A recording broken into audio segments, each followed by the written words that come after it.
I mean, imagine waking up tomorrow, grabbing your coffee, checking your Shopify dashboard, and you just see that your biggest competitor stole like 50% of your sales overnight, Oh, man.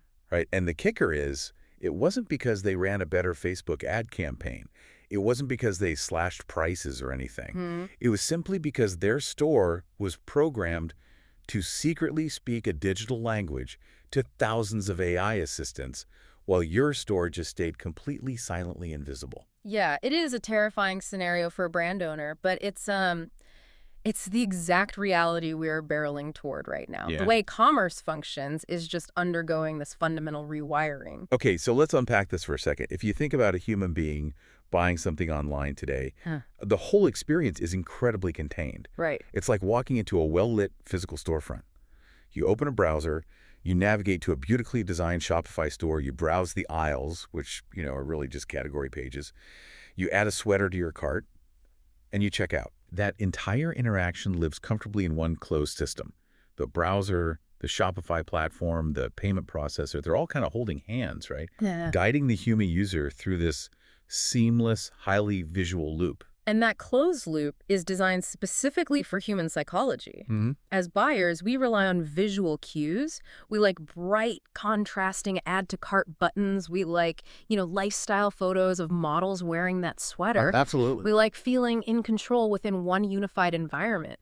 But the thing is, when you introduce an AI agent into the mix, that cozy, well-lit physical storefront metaphor just shatters completely. Because you're just telling a piece of software, hey, go buy me a blue sweater. Right. And suddenly the purchase isn't happening in one closed loop anymore.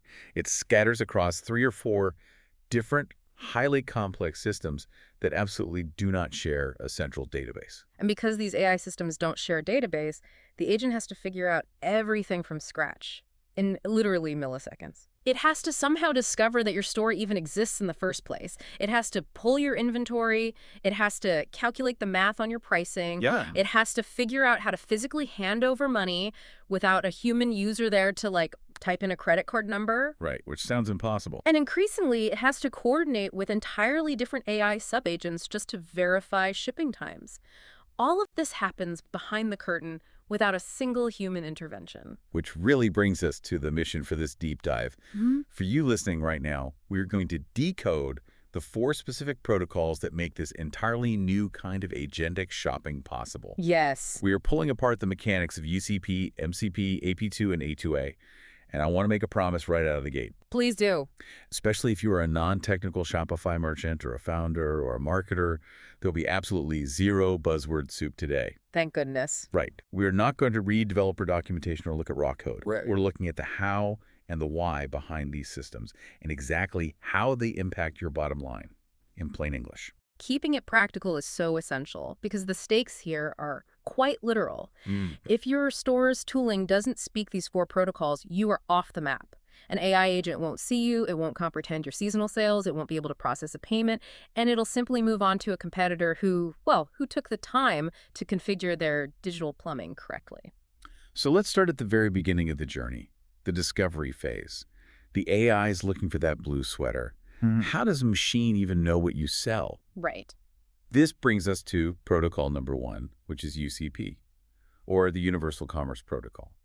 Yeah, so UCP is fundamentally a structured vocabulary. Our source material notes it was co-authored by Shopify and Google, which immediately signals the massive industry weight behind it.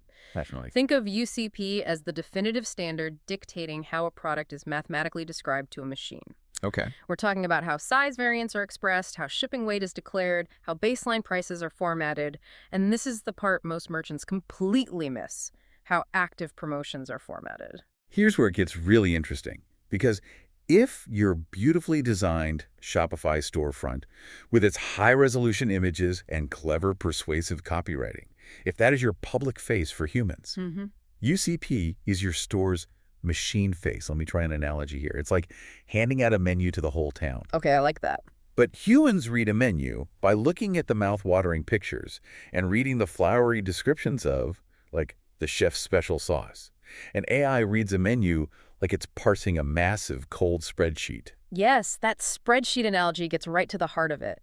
And AI isn't moved by your brand's emotional copywriting. It is literally just scanning columns and rows of data. Right. So if you forget to input your daily lunch specials into that spreadsheet, meaning your live promotions, the AI literally cannot perceive that you have a sale going on. Exactly. You're broadcasting your menu to the world, but you're leaving a blank cell where the most persuasive part of your offer should be. And that leads to the biggest trap we see for merchants. The good news is that most Shopify merchants already have a baseline UCP feed, simply because the Shopify platform auto-generates it for core products. Right. Shopify does that out of the box. Yeah, the trap is having what developers call a thin feed. Let's say your UCP spreadsheet perfectly describes a pair of running shoes and lists them at $100. Okay. But the data feed lacks the specific promotion object, the line of code that says you are currently running a 20% off site-wide sale. So you show up to the AI completely underdescribed. Yes.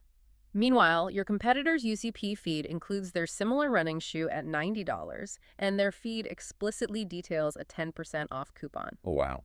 The AI agent simply runs the math. It compares the two mathematical realities presented in those feeds. It doesn't know you have a better sale because it wasn't in the feed. That's brutal. You lose the comparison game instantly. The agent recommends the competitor to the human user, and you never even knew you were in the running. Okay, so UCP broadcasts your menu to the world. It gets you in the door. But here's the hurdle. A broadcast is static. What happens when the AI agent has found your shoes, it's holding a cart full of items, and it needs to haggle or check the final bill? A static spreadsheet can't do that. Which is exactly why we need the second protocol, MCP, or the Model Context Protocol. Okay. If UCP is a broadcast, MCP is a live conversation. It is a strict request and response standard. An AI agent uses MCP to actively knock on your store's digital door and ask a live question. Like what? Well, for example, the agent has built a cart with 3 different items, and it uses MCP to ask your promotional software what specific discounts apply to this exact combination of items in this specific cart for this specific user right now. Wait, I'm going to push back on this for a second. Sure. I'm putting myself in the shoes of a merchant, and I'm a little lost. Okay. If UCP already broadcasts my prices and my promotions to the world, if the spreadsheet already tells the agent about my 20% off sale, why do I need an entirely separate protocol, MCP, to tell the agent about discounts? I get that. Isn't that totally redundant? What's fascinating here is that it sounds entirely redundant until you look at how chaotic real-world e-commerce actually is. True. UCP tells the agent your store exists and gives the general shape of your promotions. But e-commerce is rarely a flat 20% off everything forever.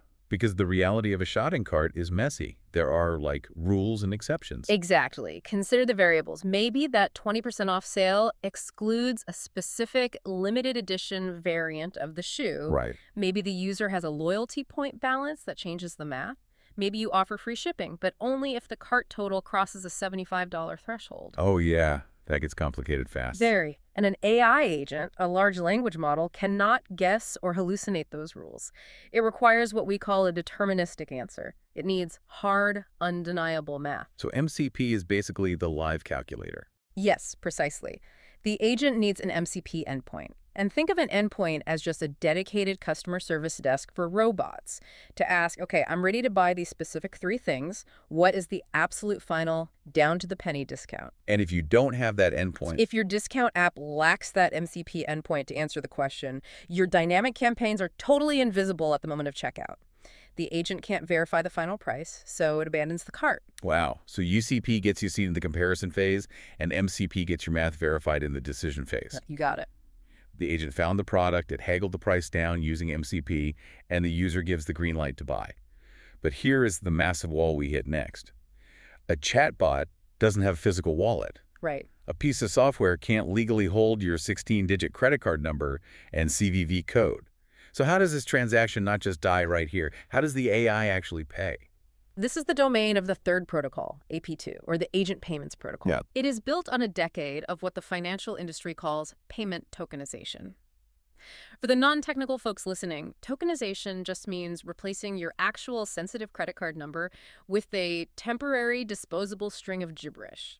A token. Because handing a raw credit card number to an AI and saying, hey, go wild on the open internet, is a phenomenal way to get your identity stolen. Yeah, it's an unacceptable security risk. Instead, AP2 handles how an agent pays using strict, cryptographically enforced parameters built right into that token. Okay. It covers the authorization scope, the hard limits on the transaction amount, and the audit trails needed for dispute resolution if, a refund is necessary. Let's think about it like this. Using AP2 is like giving your newly hired executive assistant a specialized corporate card. You don't hand them your personal checkbook with a blank check and say, "Trust me." You give them a plastic card whose magnetic strip literally has rules encoded into it. The card physically says to the bank, "This assistant is authorized to spend exactly $120 only at this specific shoe store, and this authorization expires in exactly 24 hours." Yep. If the assistant tries to buy a $500 television at an electronics store, the card simply declines at the register. AP2 provides those exact same guardrails, but in invisible code for the AI. It's all about delegated, scoped trust. You are giving the machine a highly restricted allowance.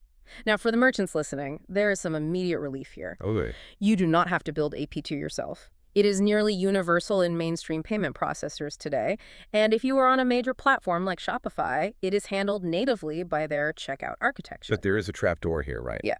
Even if Shopify handles the heavy lifting, a merchant can still accidentally break it. Oh, very easily. If you have a highly custom, deeply modified checkout flow, maybe you installed a clunky third-party app that intercepts the payment process to offer a last-second upsell, and it disrupts the standard flow. Yeah, we've all seen those. Right. Well, your specific checkout might reject these agent-initiated AP2 tokens.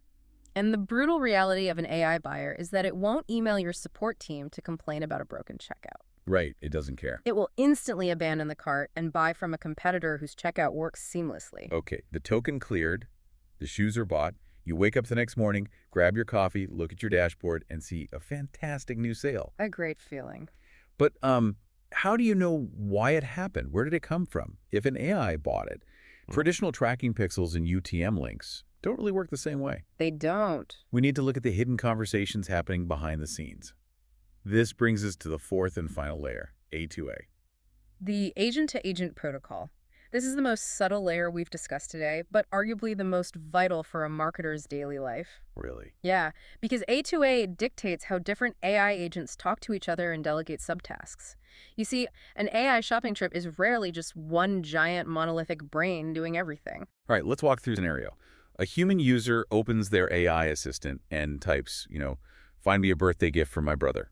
It needs to be under $50, and it absolutely has to ship to Chicago by Friday. The main user-facing agent receives that prompt, but it delegates the workload. Okay. It sends the find a gift under $50 parameters to a specialized merchant query sub-agent.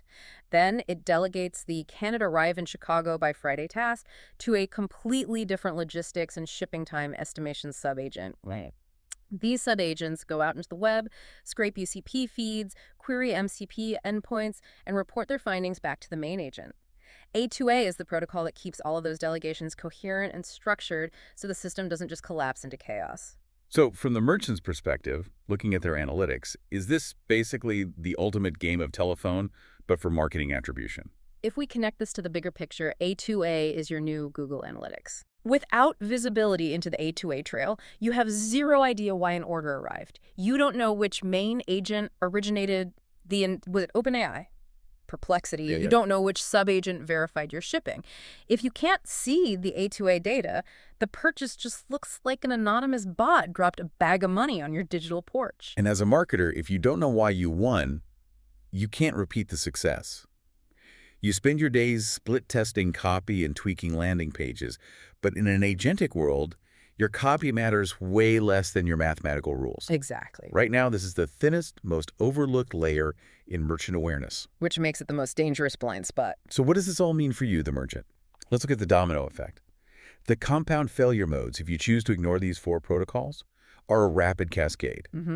If you have a thin UCP feed, you are technically present, but you are under-described, meaning you lose the initial comparison phase. Right. If you have no MCP endpoint, your brilliant, high-converting live campaigns are completely invisible, so you lose on relevance when the agent checks the math. Yep. If your custom checkout breaks AP2, the AI physically cannot hand you the secure token, and you lose the order entirely. It's gone. And if you have no A2A awareness in your analytics, you can't explain your own marketing attribution, which means you lose the ability to learn and adapt. You don't just need one of these to work. You need a tool stack that speaks all four of them fluently. I am sure that sounds incredibly overwhelming to anyone listening. It feels like you need a computer science degree just to run a shoe store now. Seriously. But this is where we pivot from the problem to the highly practical solution. The reality is you do not need to learn to code. You do not need to hire a specialized developer to build these protocols from scratch. Thank goodness. You just need to hold your current software vendors accountable. Exactly. You need the right checklist. If you are auditing your tech stack this quarter, you need to ask your software providers, especially your discount and promotion apps, for definitive yes or no questions. Question 1, is my UCP feed populated with live promotion data, or is it just spitting out static product descriptions? Crucial. Question 2, does my discount app expose an MCP endpoint so that AI agents can actively knock on the door and query my live cart logic? Right. Question 3, does my checkout architecture natively support agent-initiated AP2 token flows without breaking?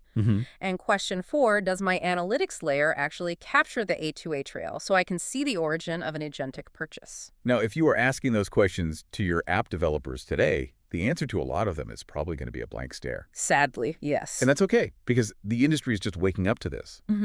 But looking at the sources we have for this deep dive, we found a perfect real-world example of how developers are trying to solve this. The team at Discount Prime recently published a playbook that maps out their tooling roadmap for the near future, and it serves as a fascinating case study. It is a great framework to look at. Discount Prime is actively building a roadmap for 2026 and 2027 so that a merchant can answer yes to every single one of those 4 questions automatically just by using their software. Okay, let's hear it. Let's look at the timeline they outline in the source material. In Q2 of 2026, they are shipping what they call MCP v0. This is a read-only endpoint. It simply allows external AI agents to ask that crucial question, what promotions apply to this cart? And then it evolves quickly, right? By Q4 of 2026, they outline an upgrade to MCP v1. Exactly. This shifts from a simple read-only tool to a read and recommend endpoint. The software will actively negotiate with the AI agent to protect the merchant's profit margin. Simultaneously, in Q4, they are rolling out agentic promotion publishing. Remember our spreadsheet analogy? Yeah, the menu. This means every time a marketer launches a new campaign inside Discount Prime, the software automatically translates that campaign and emits a fully compliant UCP object directly into your data feed. Your machine face is instantly updated without you having to touch a line of code. And then there's the attribution layer, which also goes live in their Q4 roadmap. Their agent channel attribution will actually group your incoming orders by the specific channel. Which is huge. You'll see if a sale came from the OpenAI agent, the Google agent, the traditional human web browser, or your physical point-of-sale system, all by utilizing that A2A data trail. And here's where it gets incredibly powerful for your actual day-to-day strategy as a marketer. Because of this deep attribution layer, you will be able to set agent-specific rules. Can you give an example of how a marketer would use that? Absolutely. Let's say you are running a massive buy one, get one free sale. Humans love BOGO. It feels like stealing. It has an emotional, psychological thrill. Oh, for sure. But an AI agent is a math engine. It doesn't feel thrills. It looks at BOGO and calculates the unit economics, spreading the discount across 2 items. Right. So using a tool with A2A awareness, you could literally create a rule that says, hide my BOGO deal from all AI agents. Instead, only show the AI agents a mathematically equivalent buy 2 for X dollars deal. Wow. It achieves the exact same margin, but it speaks the language the AI prefers to process. You provide the high-level strategy, your tooling handles the protocol translation, and you reap the rewards. That transition from simple discounts to complex routing highlights where the industry is heading.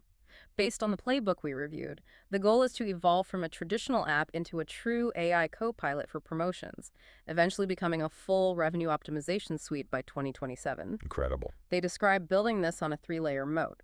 First, data having per order, per agent profit attribution. Second, intelligence training models on that specific merchant data.